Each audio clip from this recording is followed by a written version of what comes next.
नोएडा के builder project में अन्य प्रदेशों से वापस आए मजदूरों को रोजगार मिलेगा। यूपी के लोगों को मिलेगी प्राथमिकता। बिल्डर प्रोजेक्ट में अन्य प्रदेशों से वापस आए मजदूरों को मिलेगा रोजगार, लेकिन प्राथमिकता यूपी के लोगों को मिलेगी। नाडको बिल्डर एसोसिएशन ने सीएम योगी से मुलाकात कर किया एग्रीमेंट। बिल्डर प्रोजेक्ट में काम करने वाले लोगों को जरूरत पड़ने पर ट्रेनिंग भी दी जाएगी। नोएडा के नाडको बिल्डरों के प्रतिनिधिमंडल ने 2.5 लाख लोगों को रोजगार देने का वायदा किया है। अगले 1 महीने में दूसरे प्रदेशों से आए लोगों को अब उत्तर प्रदेश में रोजगार मिलेगा। देखिए, हमने नाडको के माध्यम से एक एमओयू साइन किया है गवर्नमेंट ऑफ यूपी के साथ कि जो माइग्रेंट वर्कर यूपी में वापस लौट रहे हैं वो एक तरह से बेरोजगार हैं, उनको काम पे कैसा लगाया जाए। और रियल इस्टेट के प्रोजेक्ट में हमने करीब 2.5 लाख लोगों को काम पे लगाने का एक अपना उनके साथ एक एग्रीमेंट साइन किया है और उन लोगों को ट्रेनिंग दी जाएगी और काम पे लगाया जाएगा। इसके साथ साथ हमने रिक्वेस्ट करी है कि जो रियल इस्टेट से जुड़े जो समस्याएं नोएडा ग्रेटर नोएडा में तो उसका एक समाधान हो। थर्ड चीज़ ये है कि एक आत्मनिर्भर भारत बनाने की जो इनिशिएटिव प्रधानमंत्री ने किया है, एक तरह से माननीय मुख्यमंत्री जी ने उसका शुरुआत कर दिया है। बहुत अच्छा मैसेज है।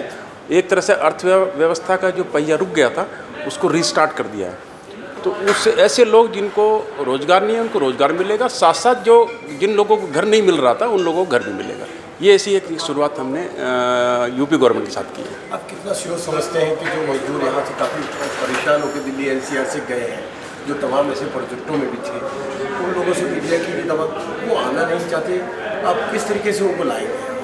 देखिए, ऐसा है कि जो लोग दूसरे स्टेट में काम कर रहे थे उनके अंदर एक दहशत का माहौल था, वो लोग अपने घर को वापस जा रहे थे, लेकिन आज सरकार के सामने उनको काम पर लगाने की बहुत बड़ी समस्या है। उन लोगों के अंदर एक स्किल डेवलपमेंट के हिसाब से काम पे कैसा लगाया जाए, उसके लिए उसकी स्किल मैपिंग करते हुए हम लोगों का ये सजेशन है कि रियल इस्टेट में बहुत सारे लोग, करीब 2,86,000 लोगों की लिस्ट हम लोगों को उपलब्ध कराई जा चुकी है, जिसमें से हम सॉर्टिंग कर रहे हैं कि उन लोगों को सॉर्टिंग करके अपने प्रोजेक्ट में अपने रिक्वायरमेंट मेंबर्स को कैसे दी जाएगी। अभी रियल इस्टेट की क्या स्थिति है? देखिए, पेंडेमिक के बाद तो सिचुएशन बहुत ख़राब है। सेल्स नहीं है, कलेक्शंस नहीं है। लेबर जो काम कर रही थी वो बिहारी थे, बंगाली थे, एमपी के थे, वो सब लोग वापस जा चुके हैं। अपने स्टेट के लोगों को काम पे कैसे लगाया जाए वो हमने एक समाधान निकाला हुआ। तो मैं समझता हूँ 1 महीने के अंदर अंदर लोग काम पे लौटने शुरू हो जाएंगे, काम रिस्टार्ट हो जाएगा और दोबारा से जो है एक अर्थव्यवस्था आगे बढ़ेगी। ये 29 मई को माननीय मुख्यमंत्री जी ने सब लोगों को बुलाया था, जिसमें फिक्की, नाडको और लघु उद्योग वर्ग के सभी लोगों उनके अध्यक्षों को बुलाया और सरकार ने एक एमओयू साइन किया है कि और हम लोगों ने माननीय मुख्यमंत्री को विश्वास दिलवाया है कि जितने उन्होंने हमें जिम्मेदारी सौंपी है, जो भी हमारे उत्तर प्रदेश के प्रवासी मजदूर वापस आए हैं अन्य प्रदेशों से, उन सबको सरकार के माध्यम से यहाँ पे हम अपने ही प्रदेश के अंदर रोजगार देके आत्मनिर्भर और स्वावलंबी बनाएंगे। ऐसा लगता है कि इस योजना को जल्दी से जल्दी आप लोग कर लेंगे ताकि जो लंबित पड़े हुए वो है प्रोजेक्ट है और जो लोगों को देना भी है, समय सीमा भी आ रही है, तो ऐसे में क्या लगता है कि मजदूर पे वापस आएंगे और आप लोगों तक उनके जो फ्लैट की चाबियाँ हैं वो भी दे पाएंगे?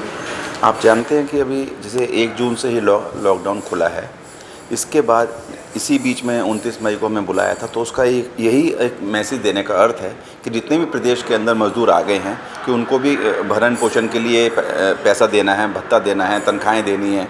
तो सरकार ने एक योजना बनाई है कि जो उनकी स्किल डेवलपमेंट थी, जो बाहर के प्रदेशों में, मुंबई में, कलकत्ता में या पुणे में या बेंगलोर, तमिलनाडु में काम कर रहे थे और स्किल्ड थे, तो हमारा प्रदेश आज की तारीख में देश के अंदर सबसे ज़्यादा डेवलपमेंट का एक सेंटर बना हुआ है।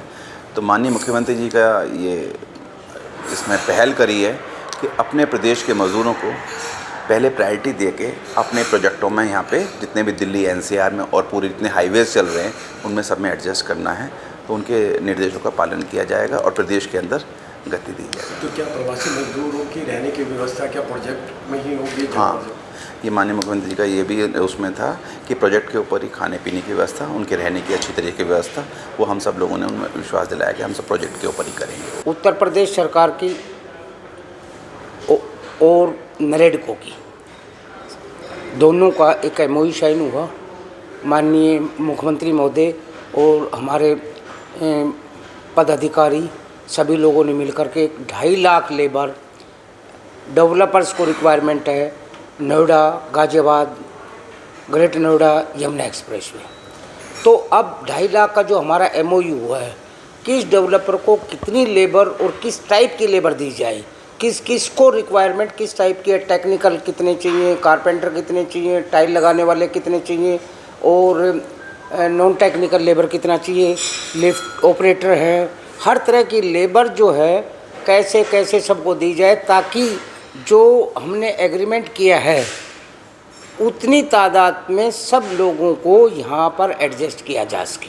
आज का बेसिक उद्देश्य हमारा ये है किस किस डेवलपर को कितनी किस टाइप की लेबर चाहिए, उसके लिए विशेष मीटिंग रखी गई है। उत्तर प्रदेश सरकार ने एक नोडल ऑफिसर्स अपॉइंट किए हैं, वो हमारे को लिस्ट देने लग रहे हैं। उस लिस्ट के अनुसार हम केवल उत्तर प्रदेश के लोग ही अपने प्रदेश में लगा रहे हैं, क्योंकि आजकल सभी लोग बाकी प्रदेशों से हमारे उत्तर प्रदेश में आए हैं, तो उत्तर प्रदेश के लिए ही हम लोग ये व्यवस्था करेंगे। उनको वहाँ से लेकर आना, हमारी ट्रांसपोर्ट से उनको यहाँ रहने की व्यवस्था करना, खाने का अरेंजमेंट करना, सैनिटाइजेशन का प्रबंध करना और जो मिनिस्ट्री की गाइडलाइंस है उनको फॉलो करते हुए काम को आगे बढ़ाना। कोविड-19 का टेस्ट जो हुए तो क्या उन मजदूरों का भी किया जाएगा? हाँ, हर ये इसका प्रोविजन हम लोगों ने हर साइट के ऊपर पूरा अरेंजमेंट कर रखा है।